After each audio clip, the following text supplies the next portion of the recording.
The chandeliers of the Metropolitan Grand Ballroom dripped crystal light onto 1,000 curated smiles.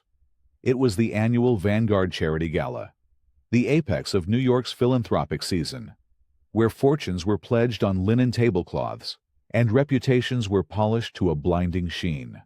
On stage, bathed in the warm glow of a single spotlight, Ilara Vance was the picture of serene accomplishment. Her gown, a column of midnight silk, was an elegant counterpoint to the room's gilded excess. She was here to accept the Innovator of the Year award for her work in sustainable urban development, a project that was not just profitable, but purposeful. The applause was a soft, expensive rain, acknowledging her introduction by a senator who had used words like visionary and paradigm shift. Ilara approached the lectern, her calm a tangible presence in the vast room. She scanned the sea of faces, the titans of industry, the political brokers, the old money matriarchs, and her gaze landed, for a fraction of a second, on Julian Croft. He was seated at a central table, a king in his court, lifting a champagne flute in a gesture that was half salute, half threat. His smile didn't reach his eyes. Those eyes, the color of a winter sky, held a history she knew all too well. "Thank you, Senator," Ilara began, her voice clear and measured, carrying to the furthest corners of the ballroom without a hint of tremor. "To be recognized for work that is so deeply personal is an honor I find difficult to articulate." She spoke of her commitment to building communities, not just buildings, of creating legacies of opportunity. The room was rapt. She was everything they admired: intelligent, successful, elegant, and now, officially, benevolent. As she was about to conclude, a voice, smooth as aged whiskey and just as dangerous, cut through the respectful silence. "If I may," Julian Croft said, rising from his seat. He held his champagne flute aloft. The senator, momentarily flustered by the breach of protocol, hesitated before nodding permission. Julian was, after all, Julian Croft. His company, Croft Consolidated, had underwritten half the event. "I'd like to propose a toast," Julian announced, his voice resonating with practiced charisma. He moved with a predator's grace toward the stage, stopping just at its edge, forcing every eye to pivot between him and Ilara. To Ilara Vance, a woman of remarkable resilience. The polite applause faltered, leaving a silence so profound you could hear the fizz of champagne bubbles dying in 100 glasses. Resilience was a loaded word. It implied something had to be overcome. "Some of you may not know," Julian continued, his gaze locked on Ilara, a surgeon studying his patient before the first incision, "that Ilara and I started our careers together. We were protégés of the great Arthur Finch. We learned everything from him, especially about ambition." He took a deliberate sip of champagne. "We were working on a project once, an ambitious project, codenamed Icarus. An apt name. As it turned out, it was designed to revolutionize the energy sector." Ilara's posture did not change. Her hands rested lightly on the lectern. She looked at Julian as if he were a mildly interesting, but ultimately irrelevant stranger. But inside, a cold, familiar dread began to crystallize in her veins. Icarus. He had dared to speak that name here. "Icarus taught us a valuable lesson," Julian said, his voice dropping to a confidential, almost sorrowful tone.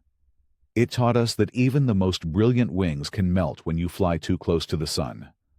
Some of us learned from that fall. We learned that bold vision must be tempered with pragmatism. Others, well, others simply crash." He paused, letting the implication hang in the air, thick and poisonous. The failure of that project, as many of you know, was a tragedy. It cost our mentor, Arthur. Everything. His reputation, his company, his life. A collective, muted gasp rippled through the audience. He had connected her, in this room, on this night, to the death of their mentor. He was painting her not as an innovator, but as a reckless failure whose ambition had destroyed a great man. "But look at Alara now," Julian said, his smile widening into something sharp and cruel. "She has risen from the ashes, a true phoenix. It takes a certain kind of person to walk away from a disaster of that magnitude, a disaster that claimed the life of a man who believed in you, and build something new. It takes resilience." He raised his glass higher. "So, let us toast Alara Vance, for proving that even the most catastrophic failures can be, for some, a stepping stone to success. To Alara." The toast was a masterpiece of public assassination, delivered with a smile. It was an accusation wrapped in a compliment, a character assassination disguised as a tribute. He hadn't accused her of anything outright, but he had planted a seed of doubt, a whisper of a dark past, in the minds of everyone who mattered in her world. He was reminding her, and telling them, that her foundation was built on rubble she had created. The silence that followed was heavy, suffocating. No one knew how to react. To applaud felt like endorsing an execution. To stay silent felt like a condemnation. They all looked to Alara, expecting her to crumble, to defend herself, to show a crack in her perfect facade. Alara remained perfectly still for a beat, her gaze never leaving Julian's. A faint, almost imperceptible smile touched her lips. She leaned into the microphone. "Thank you, Julian," she said, her voice a calm oasis in the tense desert he had created. "I appreciate you reminding everyone of our dear mentor, Arthur Finch." She turned her gaze from Julian and addressed the audience. "Julian is right. Arthur's loss was a profound tragedy. He taught us that in business, as in life. Our greatest failures are often our most valuable teachers. But he taught me something else, something more important." She paused, letting her words gather weight. "He taught me that a legacy is not defined by a single failure, but by what you build afterward, not just for yourself, but for others." He believed that true strength wasn't about avoiding the fall. It was about how you rose, and who you lifted up with you. She picked up her award from the lectern, its crystal form cool and solid in her hand. "This award is not for me," she said, her voice ringing with a sincerity that eclipsed Julian's venom. "It is for his memory. It is a testament to the lessons he taught me about building with integrity, purpose, and yes, resilience. Thank you." She walked off the stage to a sudden, explosive wave of applause. It was genuine now, fueled by respect for her grace under fire. She had taken his poisoned arrow and reforged it into a shield. She had not only defended herself, but she had claimed the moral high ground, wrapping herself in the very legacy Julian had tried to tarnish. As she descended the stage steps, she passed his table. He was still standing, his smile gone, replaced by a look of cold fury. Their eyes met. No words were needed. He had drawn a line. He had declared a war he thought he had already won years ago. He had no idea how wrong he was. He saw the woman on the stage, the polished philanthropist. He did not see the strategist behind her eyes, the one who had spent a decade replaying every moment of his betrayal, analyzing every weakness, and preparing for this exact moment. He had just handed her the one thing she had been waiting for, a public reason to begin. The offices of Vance Strategic occupied the 72nd floor of a glass and steel spire that pierced the Manhattan skyline. The space was a reflection of Alara herself, minimalist, precise, and exuding an aura of formidable control. There were no superfluous decorations, only clean lines, muted tones of gray and white, and vast windows that offered a god's-eye view of the city. The air itself seemed different up here, thinner and charged with intellectual energy. Her private office was dominated by a single piece of art, a large, abstract canvas of chaotic, dark strokes being overcome by a serene, geometric white light and a large, polished obsidian desk that was, as always, immaculate. On one corner of the desk sat a single, silver-framed photograph. It showed a younger Alara, her face bright with earnest ambition, standing next to a kind-faced, silver-haired man with a brilliant spark in his eyes, Arthur Finch. They were standing in front of a whiteboard covered in complex equations, the blueprint for the Icarus project, a ghost of a happier time. Liam Chen, her lead analyst, stood before the desk, his tablet glowing in the early morning light. Liam was a prodigy, a data savant who could see the narrative hidden in spreadsheets. He had been with Alara since she started the firm with nothing but a laptop and a bottomless reserve of determination. "He's making his move," Liam said, his voice tight. Croft Consolidated just announced a surprise tender offer for Solara Innovations. Alara didn't look up from the report she was reading. Solara, the solar panel tech startup we were finalizing our partnership with. The same one. Liam confirmed. It's an all-cash offer, 30% above market value, aggressive, hostile. Solara's board is meeting this afternoon, but with that kind of premium, they'll be forced to accept. Alara finally looked up, her expression unreadable. Solara was the cornerstone of her flagship green energy initiative, the very project for which she had received the award at the gala. Julian wasn't just attacking her business, he was attacking her public identity, the very symbol of her comeback. It was a direct, brutal escalation from his public humiliation. "The timing is deliberate," she stated, her voice devoid of emotion. "He did it the morning after the gala to maximize the narrative. He wants the press to write the story of the ruthless titan putting the idealistic philanthropist back in her place." "It's more than that." "Alara," Liam said, swiping to another screen on his tablet. "Look at the structure of the acquisition. He's using a subsidiary, Hyperion Assets, to make the purchase. But the funding mechanism, it's unnecessarily complex. A web of offshore transfers and debt leveraging. It's almost identical to the financial architecture he used to dismantle Arthur's company after Icarus." Alara felt a cold knot tighten in her stomach.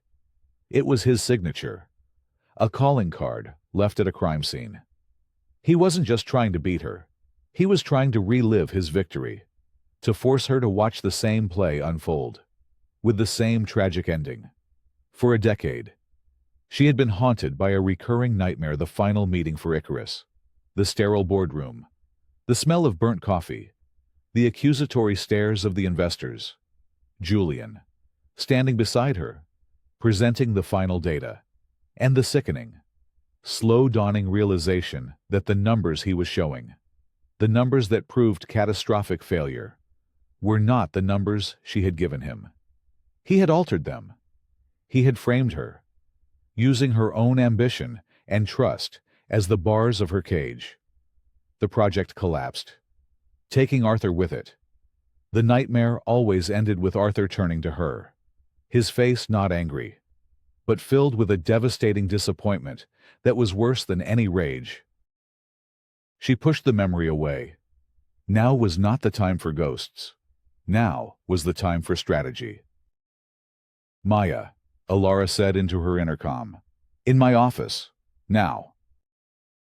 Maya Singh, her general counsel, entered a moment later. She was as sharp and formidable as the legal briefs she authored, dressed in a tailored suit that was its own form of armor. I've seen the news, Maya said. Her tone clipped. Our non-disclosure agreement with Solara is ironclad, but it won't stop a hostile takeover. We can try to make a counteroffer, but Croft's pockets are deeper. He's prepared for a bidding war. We're not going to enter a bidding war, Alara said calmly. That's the battle he wants to fight.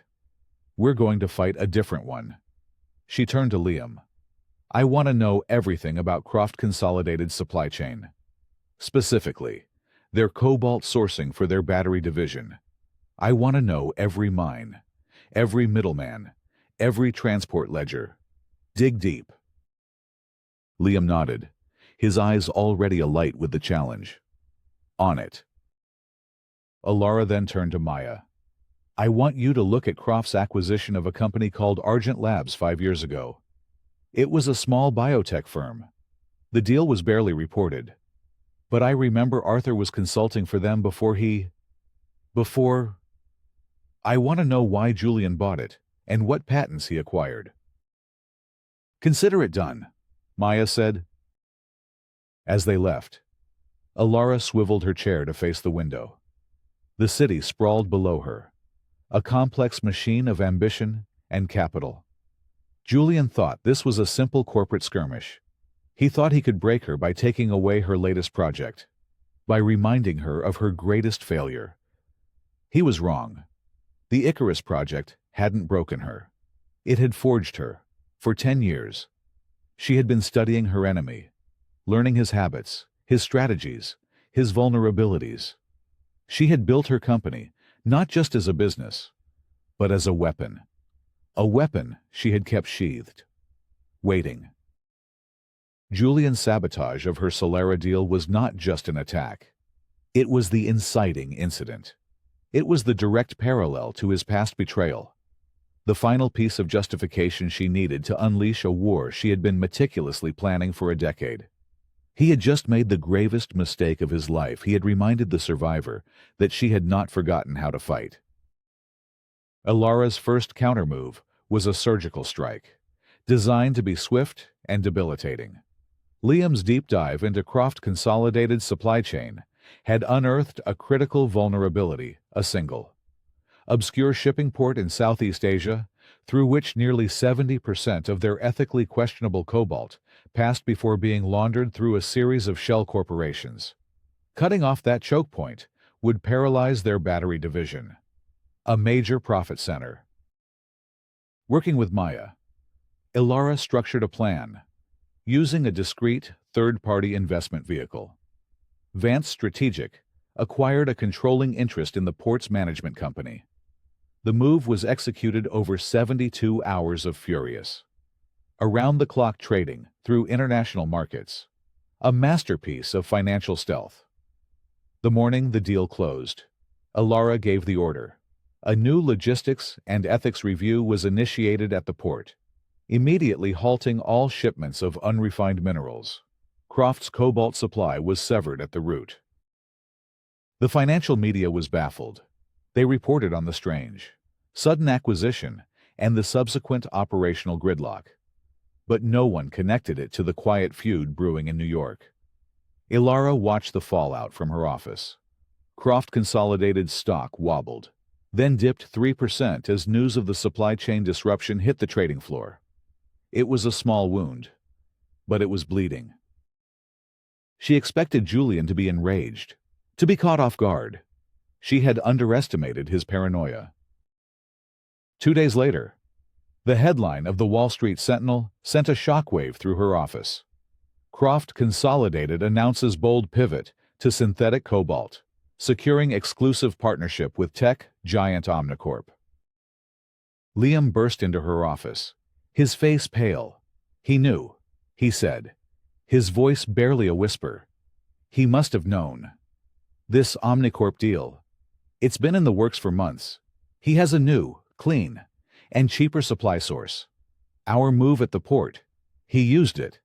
He let his stock take a minor hit so he could announce this pivot as a brilliant, forward-thinking response to supply chain instability. He turned our attack into a PR victory. Alara read the article. her mind racing.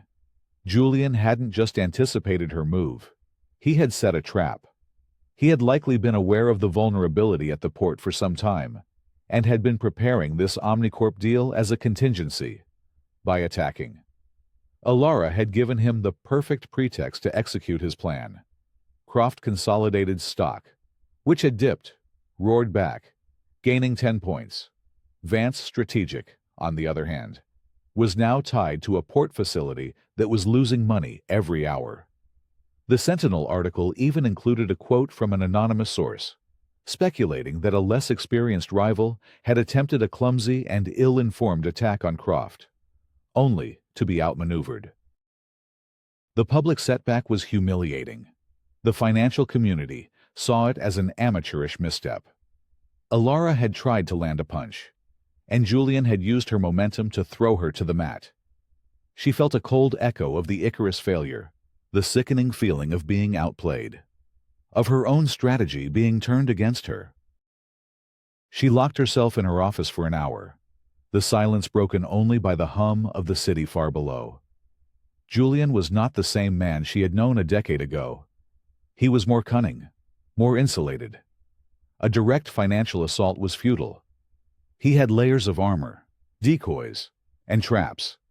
She couldn't fight him on his terms. In the open market where he was king, she needed to change the nature of the war. She picked up the phone and dialed a number she hadn't called in almost 10 years. It rang 4 times before a tired, gravelly voice answered. "What do you want, Alara?" "Ben," she said, her voice steady. "It's time to talk about Icarus." A long silence stretched over the line, heavy with guilt and shared history. Ben Carter had been the lead engineer on the Icarus project, a brilliant but weak-willed man who had seen what Julian did, but had remained silent, choosing self-preservation over loyalty. He had disappeared from the corporate world after Arthur's death, living in self-imposed exile. "There's nothing to talk about," he finally said. "Julian is coming after me." "Ben," Alara pressed. "He's using the same playbook. He's not going to stop. I know you were scared. I know he threatened you. But Arthur deserved better. We both know who was responsible for his death." She heard him take a shaky breath. "Leave me out of this. Alara, it's over." "It's not over until the truth comes out," she replied softly. "Meet me. Just once. For Arthur's sake." Another pause. This one longer, more fraught. The old coffee shop, near the university. He mumbled and hung up. It was a start. Ben was the first domino. Next, she needed an amplifier. She sent an encrypted email to Sarah Jenkins, a tenacious, Pulitzer-nominated investigative journalist at the New York Chronicle, known for her relentless deep dives into corporate malfeasance. The subject line was a single word: Icarus. The body of the email contained only a cryptic sentence: "The story you thought was over has a different ending." As she sent the message, Alara knew she was crossing a threshold. She was no longer just a businesswoman seeking a competitive edge. She was an avenger gathering her forces. Julian had won the first battle, but in doing so, he had revealed the true nature of the war, and he had reminded Alara that her greatest strength wasn't her capital or her company, but her unwavering, 10-year-old thirst for justice, quietly, through a labyrinth of offshore shell corporations set up years ago for this very purpose. She gave Liam a new directive: start buying shares of Croft Consolidated. Small amounts, through dozens of different entities, an invisible tide, slowly rising. The coffee shop was a relic, a dimly lit haven of worn leather booths and the smell of old books and roasted beans. Ben Carter looked like a man who had been weathered by time and regret. His once sharp features were softened by weariness, and his eyes, when he finally met Alara's, were haunted. I shouldn't have come, he said, his hands wrapped around a ceramic mug as if for warmth. Thank you for coming, Ben, Alara said gently, sliding into the booth opposite him. I know this isn't easy. Easy? He let out a harsh, dry laugh. I haven't had an easy day in 10 years. I see Arthur's face every time I close my eyes.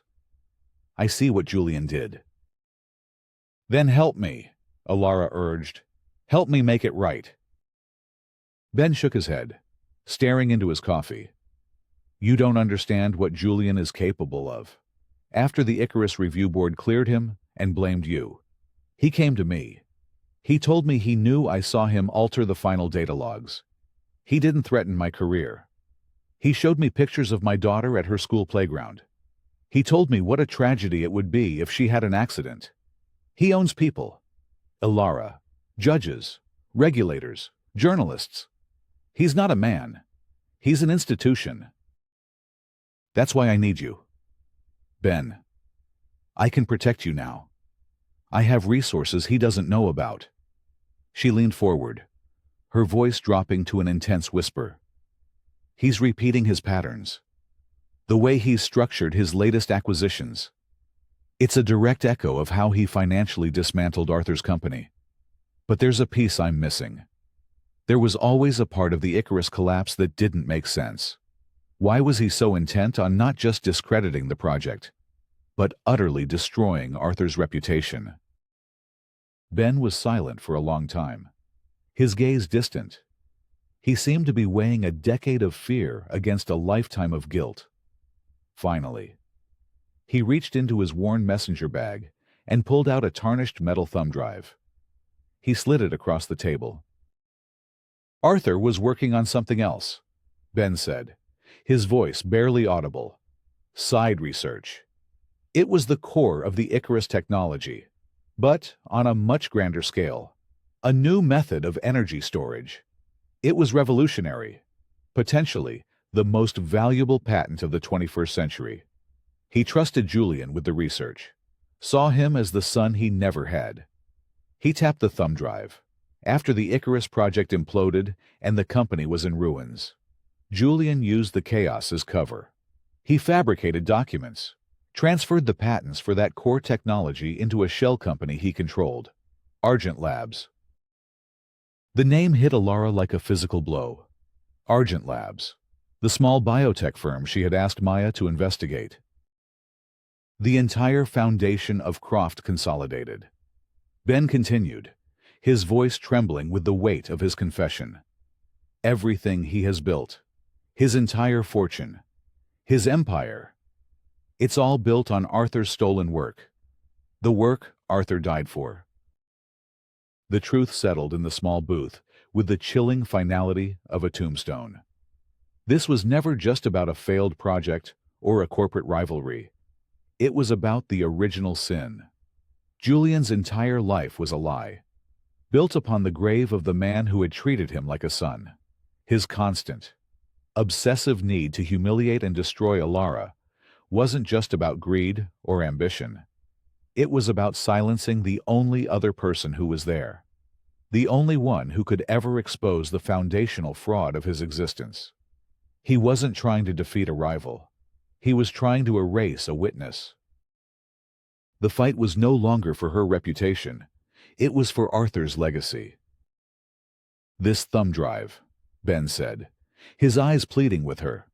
It has Arthur's original research logs, time-stamped, and my own private notes from the days leading up to the Icarus presentation, detailing the discrepancies I saw in Julian's data. It's not enough to win in court. His lawyers would bury it, but it's the truth. It's enough, Alara said, her voice filled with a cold, hard certainty. She took the drive, its metallic shell feeling both impossibly heavy and liberatingly powerful. Thank you, Ben. This changes everything. She left the coffee shop and walked into the crisp autumn air, the city lights beginning to blur around her. The scale of Julian's betrayal was breathtaking in its audacity. He hadn't just framed her for a failure. He had orchestrated the failure to commit the perfect theft. Her meeting with Sarah Jenkins took place 2 days later in a sterile, anonymous conference room in a midtown hotel. Sarah was sharp, cynical, and had a built-in detector for falsehoods. Alara laid out the story, carefully omitting Ben's identity to protect him. She presented the timeline, the financial discrepancies, the sheer improbability of Julian Croft, a finance specialist, suddenly producing a revolutionary energy patent portfolio from a newly acquired shell company. "It's a great story," Sarah said, leaning back in her chair, her expression skeptical. "A classic tale of greed and betrayal. But it's also hearsay. You have a motive to discredit him. I need proof. Something concrete." "I'll get it for you," Alara promised. "But I need you to start digging on your end. Look into Croft Consolidated's initial public offering. The seed funding? Where did that first tranche of capital really come from? Follow the money back from Argent Labs." Sarah studied her for a long moment, then gave a slow nod. "You give me a verifiable thread, and I'll pull on it until the whole thing unravels. But be warned, Alara. If you point a cannon at a king, you'd better not miss." "I don't intend to," Alara replied. The war had entered a new, more dangerous phase. As Liam continued his ghost-like acquisition of Croft Consolidated stock, and Maya prepared the legal framework for what was to come, Alara focused on the final piece of the puzzle, irrefutable proof. She knew Julian. He would be arrogant, but he would also be meticulous about covering his tracks. The proof wouldn't be in a file cabinet or a server. It would be somewhere close to him, somewhere he thought was untouchable. Julian Croft was not a man who tolerated threats. As Sarah Jenkins's initial, carefully worded inquiries began to ripple through his network, his paranoia, honed over a decade of protecting his foundational lie, kicked into high gear. He felt the ground shifting beneath him, the first tremors of a quake he had long feared. He responded not with panic, but with overwhelming force. The first attack was on the press. Julian, a major advertiser in the New York Chronicle's parent media conglomerate, made a single phone call. Sarah Jenkins was abruptly pulled off the story, reassigned to a mundane financial beat, and warned by her editor that her investigation into a pillar of the community was bordering on harassment. Her access was cut off. The next attack was on Ben Carter, Julian's security team. A collection of former intelligence agents had likely been monitoring Alara. They traced her meeting with Ben. A week later, Ben's daughter was denied a scholarship she had already been awarded, with the university citing a sudden administrative error. The message was brutally clear: silence, or your family will pay the price.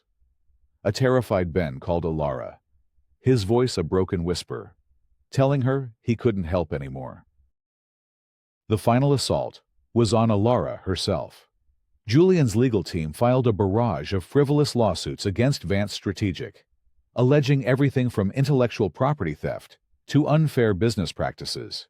It was a classic scorched earth tactic, designed to drain her resources and bury her in legal paperwork. Simultaneously, a coordinated smear campaign began to appear in the more disreputable corners of the financial media. Anonymous sources painted Alara as an unstable, obsessive woman, driven by a personal vendetta from a decade-old business failure. They twisted the narrative of the gala, suggesting she had been planning a public spectacle all along. Alara felt the pressure closing in. Her allies were being neutralized. Her name was being dragged through the mud, and her company was under siege. Julian was trying to isolate her, to make her toxic. He was building a fortress around himself, using his immense wealth and influence as the bricks and mortar. She was sitting in her office late one night, the city a tapestry of distant lights, feeling the weight of the battle. Maya and Liam stood with her, their faces grim. "He's boxing us in," Maya said, gesturing to a stack of legal notices. "We can fight these, but it will take years and millions of dollars. He's bleeding us out." "The narrative is turning against us," Liam added, showing her a screen filled with negative press clippings. "He's painting you as the villain." Alara stared at the photo of Arthur on her desk. His kind, intelligent eyes seemed to hold a question. What would he do? He was a brilliant strategist, a master of game theory. He would never meet a superior force head-on. He would find a different angle, an unexpected point of leverage. "He thinks his strength is his fortress," Alara said quietly, a new idea beginning to form. "He's forgotten that the strongest fortresses have the most to lose from an attack from within." She looked at Liam. "What's our stake in Croft Consolidated now?" Liam's eyes widened as he understood. Through the various shell corporations, we've passed the 5% threshold. We're a significant minority shareholder. Under securities law, Maya added, catching on. That gives us the right to call an emergency shareholder meeting if we can prove gross mismanagement or potential fraud that threatens the company's value. Exactly, Ilara said, a cold, determined light entering her eyes. He's been focused on the external battle, on the media and the courts. He's not watching his own throne room. She turned to her computer. Ben gave us the truth. Sarah gave us the questions. Now, we need the final, undeniable proof. The forged patent transfer documents. And I think I know where they are. She brought up a satellite image of Julian's ridiculously opulent estate in Greenwich, Connecticut. He's too paranoid to trust a bank's safe deposit box or a cloud server. He'd keep the one piece of evidence that could destroy him somewhere close, somewhere he can physically control.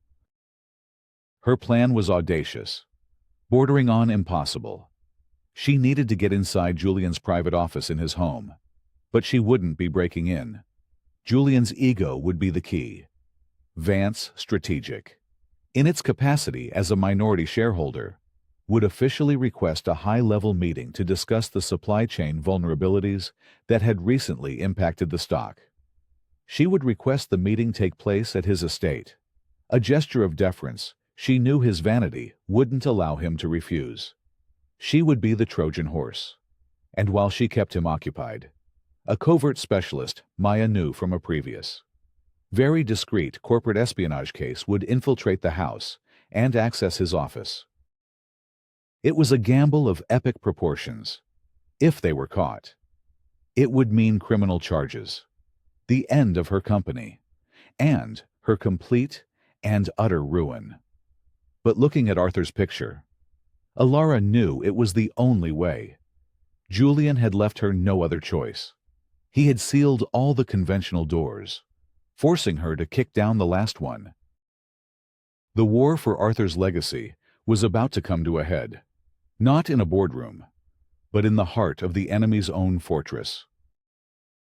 The emergency shareholder meeting of Croft Consolidated was a corporate theater of the highest drama.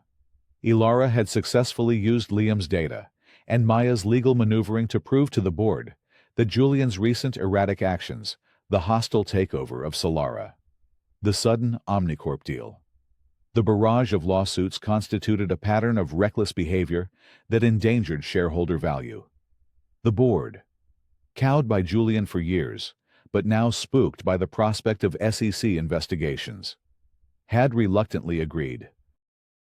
The meeting was held in the company's main auditorium, a sleek, amphitheater-style room that felt more like a command center than a corporate space. Every seat was filled with anxious investors, powerful board members, and a gallery of financial journalists, including a reinstated Sarah Jenkins, who watched from the front row with an intense, predatory focus. The entire event was being live-streamed to the global financial community. A constellation of red recording lights from countless phones formed a silent, digital jury. Julian Croft sat at a long table on the stage, flanked by his lawyers. He looked like a cornered lion, immaculate in his bespoke suit, but with a dangerous tension coiled in his shoulders. He believed he had this under control. He believed this was Alara's desperate, final gambit. Alara walked to the lectern at the center of the stage. She moved with a preternatural calm, her presence commanding the cavernous room. She wore a simple, dark gray suit, the attire of a surgeon about to perform a complex operation. "Members of the board, fellow shareholders," she began, her voice steady and clear. "We are here today because the leadership of this company has become a liability. Under the direction of Julian Croft, Croft Consolidated has engaged in a pattern of reckless, self-serving behavior that is not only destroying shareholder value, but is built upon a foundation of fraud." A wave of murmurs swept through the audience. Julian's lead attorney stood up. "Objection. These are unsubstantiated and slanderous accusations." "I have evidence," Alara said simply, her gaze fixed on Julian. On the massive screen behind her, she began her presentation. It was a systematic, brutal dismantling of Julian's empire. First, Liam's analysis of the Solara takeover, proving that Julian had deliberately overpaid for the company using shareholder funds, not for strategic advantage, but as a personal vendetta against a competitor. Next, she showed evidence that the Omnicorp deal, hailed as a stroke of genius, was a sham. Omnicorp was a shell company, secretly owned by Julian himself, allowing him to funnel money from Croft Consolidated directly into his own pockets. With each slide, Julian's composure began to fray.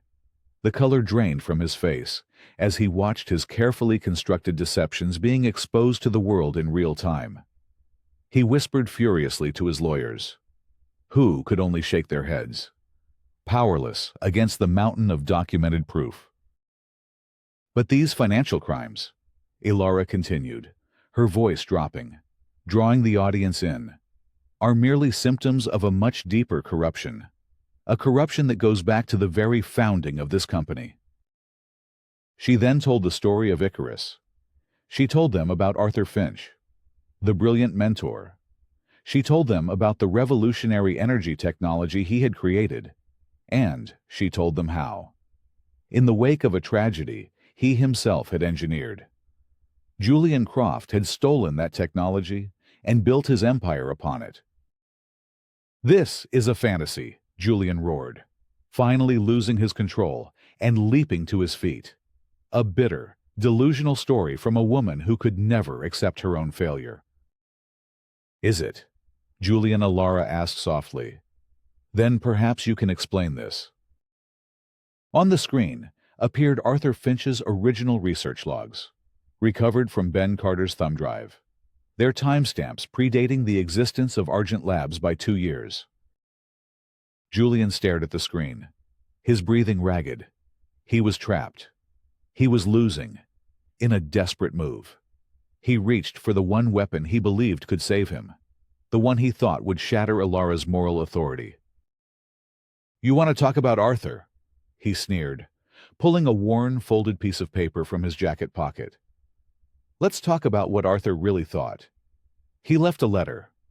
I've kept it all these years." He strode to the lectern, pushing Alara aside, and unfolded the paper with trembling hands. "He wrote this in his final days," Julian announced, his voice filled with feigned sorrow. He read aloud, "Julian, I forgive you for your part in this. Ambition is a fire that can warm a man or burn his house down. But it is Alara I worry about. Her ambition is different. It is cold, precise. If she is not careful, it will become a corrosive force, consuming everything in her path until all that is left is the win itself, hollow and empty. She has the capacity for a ruthlessness that frightens me." He looked up from the letter, his eyes blazing with triumph. "That's what he thought of you. Alara. He was afraid of you. Your mentor. This whole crusade isn't about justice for him. It's about your own corrosive ambition. It's exactly what he warned you about." A hush fell over the room. The secondary twist was devastating. He had turned her own mentor against her, painting her revenge as the very flaw Arthur had feared. For the first time, a flicker of doubt crossed Alara's face. She looked out at the sea of watching eyes, at the digital jury, and felt the weight of Arthur's words. Was Julian right? Had this quest for justice turned into a purely personal vendetta? She stood silent for a long moment, the entire financial world holding its breath. Then, she took a deep breath and looked directly at Julian. "You're right, Julian," she said, her voice quiet but firm, regaining its composure. "Arthur did warn me about my ambition. It's a warning I think about every single day." She walked back to the lectern. "But you seem to have conveniently stopped reading. You see, during a recent meeting at your estate, while you were busy boasting about your successes, a concerned party managed to retrieve the original letter from your safe. You only have a copy." She produced the original letter. Its paper-aged and fragile. Her specialist had found it, just as she'd predicted. "Let me read the rest of the sentence you omitted," Alara said, her voice ringing with renewed power. "She has the capacity for a ruthlessness that frightens me, but it is a ruthlessness I pray she will one day use to right the great wrong I am too weak to confront myself." She looked up from the letter, her eyes locking onto Julian's. He wasn't warning me. Julian. He was empowering me. He was counting on me. Julian staggered back, as if she had physically struck him. It was his final, desperate lie, and she had turned it into his public condemnation. "And he left me one more thing," Alara said, delivering the final, fatal blow. On the screen behind her flashed a high-resolution image. It was the original patent transfer document for Arthur's technology to Argent Labs. And, at the bottom, clear as day, was Julian's signature, next to a forged signature of a dying Arthur Finch. The metadata on the document, retrieved by her specialist from Julian's personal server, proved it had been created a week after Arthur's death. It was over. The proof was irrefutable, absolute, a corporate execution, live-streamed to the world. The room erupted in chaos. Board members were shouting, investors were screaming into their phones, and security officers were moving toward the stage. Julian Croft stood frozen, a man hollowed out, his empire and his life's great lie crumbling to dust around him in the glare of 1,000 camera flashes. In the immediate aftermath, the market went into a controlled freefall. Trading on Croft Consolidated was halted as federal agents swarmed its headquarters. Carting away boxes of evidence, Julian Croft, stripped of his title and his dignity, was escorted from the building not by his security detail, but by FBI agents, his face a gray mask of disbelief. The image of his arrest became the defining photograph of the biggest corporate scandal of the decade. Alara found herself in the now empty, silent boardroom of the company she had just conquered. The adrenaline of the battle had subsided, leaving behind a profound stillness. She sat at the head of the long, polished table where Julian had reigned for so long, the ghost of his power still lingering in the air. Liam and Maya joined her, their expressions a mixture of triumph and exhaustion. "It's done," Liam said, his voice filled with awe. "You actually did it." "The board has appointed you interim CEO," Maya reported, looking at a notification on her phone. "They'll rubber stamp whatever you decide. Liquidate. Restructure. It's all yours." Alara stared out the vast window at the city lights. She held Arthur's letter in her hand, its worn paper, a fragile link to the past. The weight of his final words, both the warning and the empowerment, settled upon her. She had won. She had avenged her mentor and reclaimed his legacy. But Julian's accusation echoed in her mind. Had her ambition become corrosive? Had the victory, as Arthur feared, left her feeling hollow? She felt not hollowness, but a heavy sense of responsibility. She had wielded immense, destructive power to achieve her goal. The question now was what she would build with the power she had won. Simply destroying Julian's empire felt incomplete. It felt like an act of pure vengeance, the very thing Arthur had worried about. "We're not going to liquidate it," she said, her decision crystallizing in that moment. "We're going to transform it." She looked at her team, her most trusted allies. "Liam, I want you to conduct a full audit of every division. We're going to cut away anything built on Julian's corrupt foundations. But we're going to save the parts that have value, the people who were doing honest work." She turned to Maya. "Draw up the paperwork.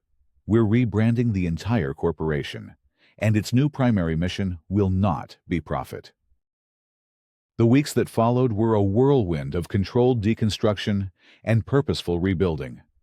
Alara worked with a relentless focus, dismantling the toxic corporate culture Julian had fostered and replacing it with one of transparency and ethics. She settled the lawsuits he had filed, compensated the companies he had harmed, and established a fund for the employees displaced by the restructuring. She was not just cleaning house. She was performing an exorcism. The moral weight of her victory was a constant companion, driving her to ensure that what rose from the ashes of Croft Consolidated was worthy of Arthur's memory. She had to prove his final warning wrong, and his final hope right. Months later, the autumn leaves were turning to gold and crimson in the quiet cemetery north of the city. Alara stood before a simple, elegant granite headstone that read, "Arthur Finch, a brilliant mind, a beloved mentor. The seeds you planted continue to grow." The air was still and cool. The roar of the city felt a world away. She was not here in triumph, but in quiet reflection. She had won the war, exposed the truth, and brought Julian to justice. He was facing a litany of federal charges that would ensure he spent the rest of his life in prison. But standing here, she felt the profound and somber cost of that victory. She reached into her briefcase and pulled out a leather-bound folder. She placed it gently on the headstone. Inside was the charter for a new organization, funded entirely by the repurposed assets of the former Croft Consolidated. It was named the Finch Foundation for Ethical Innovation. Its mission was to find, fund, and protect brilliant entrepreneurs who had been wronged by the system, who had their ideas stolen, or who had been discredited by powerful rivals. It was an institution dedicated to preventing what happened to Arthur from ever happening again. She had used her restored power not just to destroy, but to heal and to build. It was her answer to his warning, her fulfillment of his legacy. She had righted the great wrong, and in doing so, had found a purpose for her own relentless ambition. "I hope you'd be proud, Arthur," she whispered to the quiet air. She stood for a few more minutes, a sense of closure settling over her, peaceful and complete. As she turned to walk away, her path dappled by the afternoon sun filtering through the trees, her phone buzzed with a message. It was from Ben Carter. He had found a new, quiet life for himself, working for the Finch Foundation, vetting applicants, his guilt finally assuaged. The message read, "Ilara, I've been going through some of Arthur's old encrypted academic servers, the ones he kept separate from the company. I found something. A hidden partition. It's a video file, addressed to you. It seems to have a failsafe trigger. It was set to become accessible only when a transfer of controlling interest in Croft Consolidated to your name was publicly registered. I think he knew. I think he was playing the long game all along, Alara stopped walking. Her heart began to pound in her chest. She opened the file Ben had sent. Arthur's face appeared on her screen. He looked older, more tired than in the photograph on her desk, but his eyes held the same familiar, brilliant spark. He was in his study, the light dim. He looked directly into the camera, as if looking right at her across the years. "Hello, Alara," he said, his voice warm but strained. "If you are watching this, it means you have done what I could not. It means you have won. I knew you could. I always knew." He took a slow breath. "I know about Julian. I discovered his betrayal in the final weeks. I was already sick then, my heart giving out. I didn't have the strength to fight him, but I had faith in you. I knew your strength. I also knew your ambition could be a dangerous weapon, for you as well as for your enemies. That's why I wrote that letter. The one I'm sure Julian has kept as a trophy. I needed you to always question yourself, to never let the fight become more important than the reason you are fighting. It seems you have learned that lesson." He smiled, a sad, proud smile. "I couldn't leave you to fight this war with nothing. I set up a blind trust years ago, my own private seed fund. It holds all my original research, my personal investments, everything I managed to shield from Julian. The trust documents are quite specific. The assets were to be transferred to you, and only you, upon your legal acquisition of Julian Croft's primary corporate entity. It was my final bet. Alara, a bet on your integrity, your courage, and your resilience." He leaned closer to the camera, his eyes shining with unshed tears. "Don't just win. Alara, build. Build something better. The world doesn't need more kings on thrones. It needs more architects of a better future. The legacy is yours now. Run with it." The video ended. Alara lowered her phone, tears streaming down her face for the first time in a decade. They were not tears of sadness or anger, but of overwhelming gratitude and release. It was his final move in their chess game, an act of ultimate faith from beyond the grave. He hadn't just been a ghost she was avenging. He had been a silent partner all along, waiting for her to claim the inheritance he knew she would earn. She looked up at the sky, a vast expanse of blue. Her victory was no longer hollow, nor was it just hers. It was his, too. She had not only restored his legacy, she had become it.